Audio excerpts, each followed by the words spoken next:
আসসালামু আলাইকুম, বিসমিল্লাহির রহমানির রহিম। স্নেহের সুপ্রিয় শিক্ষার্থীবৃন্দ, তোমাদেরকে প্রাণঢালা শুভেচ্ছা জানিয়ে আজকে অনলাইন ক্লাস শুরু করছি। আজকের ক্লাসের মূল বিষয়বস্তু হলো যে আমরা অ্যাভো মিটারের সাহায্যে কিভাবে একটা রেজিস্ট্যান্স পরিমাপ করব এবং সঠিকভাবে পরিমাপ করতে সক্ষম হব। তো প্রিয় শিক্ষার্থীবৃন্দ, এটার জন্য আমাদের প্রয়োজন হচ্ছে যে একটি অ্যাভো মিটার এবং একটি রেজিস্টার।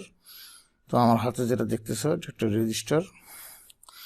তো রেজিস্টারের কাকে বলে আমরা জানি যে যার ভিতর দিয়ে বিদ্যুৎ বাধা পেয়েও প্রবাহিত হতে পারে, তাকে বলা হয় রেজিস্টার।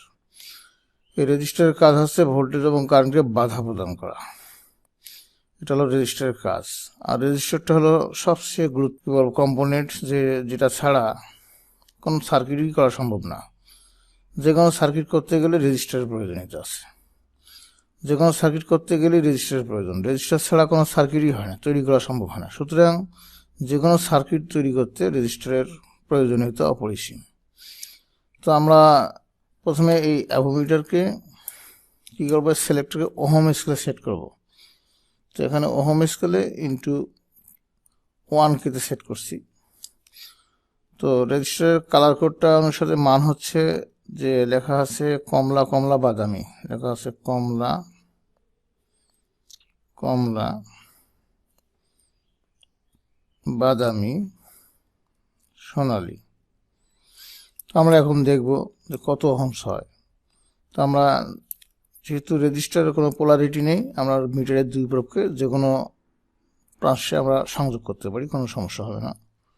তো দেখা যাচ্ছে যে এখানে 1K-র মধ্যে 3 ঘর কম আছে, তার মানে 3 গুণন এখানে 100 ইকুয়াল টু 300। একটু সামান্য ভেরিয়েশন হচ্ছে, হ্যাঁ। তো এরকম একটু সামান্য থাকবে। তো আমরা মিটারকে প্রথমে অ্যাডজাস্ট করে নেব ওহম স্কেলে, শূন্যের সাথে মিলিয়ে নেব। এরপরে আমরা মাপ দেব। তো দেখা যাচ্ছে এই 3 ঘর কম হচ্ছে, 3 গুণন 100 ইকুয়াল টু 300 হচ্ছে এখানে মাপে,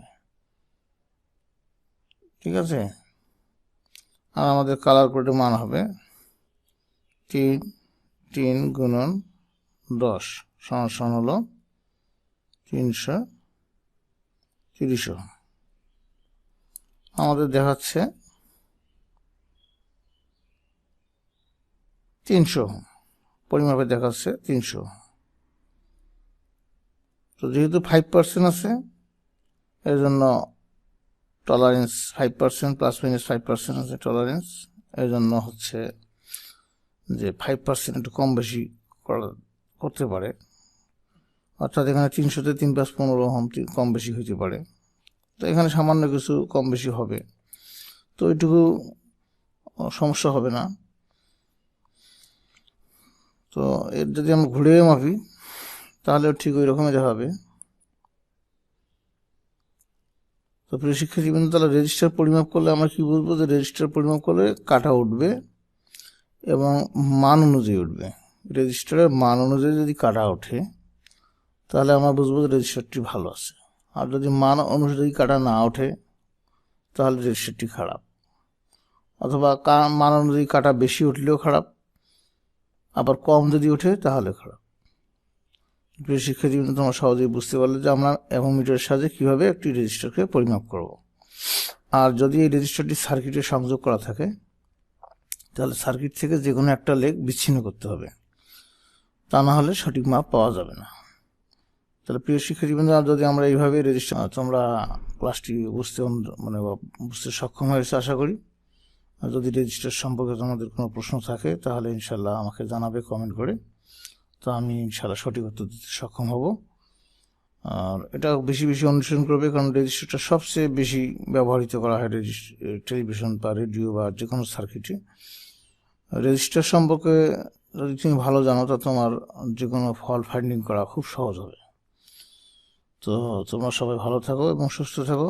পরবর্তী ক্লাসে ক্যাপাসিটর নিয়ে আলোচনা করব। তোমাদের সর্বাঙ্গীন মঙ্গল এবং সুস্থতা কামনা করে আজকের অনলাইন ক্লাস এখানে শেষ করছি। আল্লাহ হাফিজ।